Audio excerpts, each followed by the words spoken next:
Alright, I've got a relatively short video lined up for you guys because I really just wanted to share this rather amusing clip of Eric Hovind that I found. So here's the first clip. It's about 30 seconds long, but it's important that you watch it to understand what's going on in his mind. Let's watch.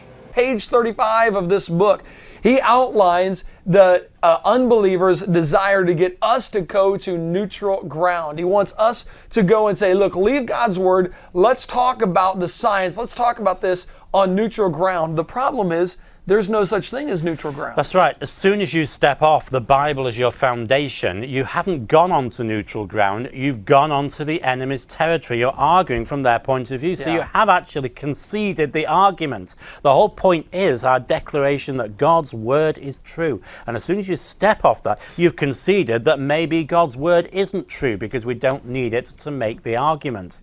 Now let's all remember, the atheist position in a debate is that God does not exist.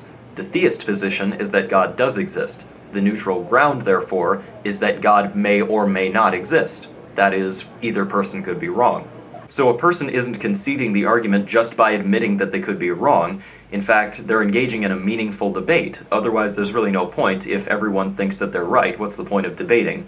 But it's this kind of meaningful debate that Eric Hovind seems to be trying to avoid by refusing to admit that he could be wrong.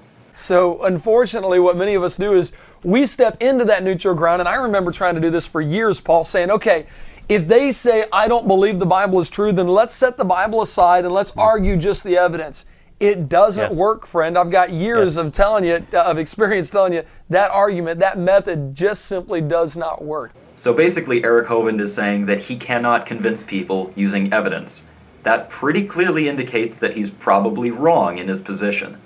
Now in this next clip, they're going to talk about falsifiability. Let's watch. So you say, how can you falsify our claims? Well, you can't actually, because the Bible is true. So there is going to be no falsification of the claim.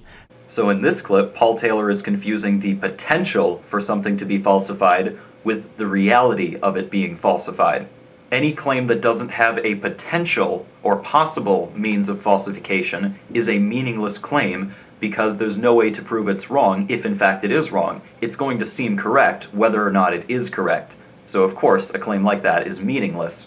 Now obviously if a claim is true, it's going to be difficult to falsify it, but that's different than it having no potential way of possibly ever falsifying it.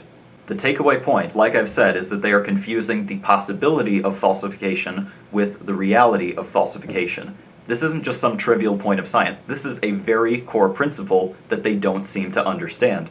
But the ignorance of science and logic does not stop there, my friend. Let's take a look at another clip.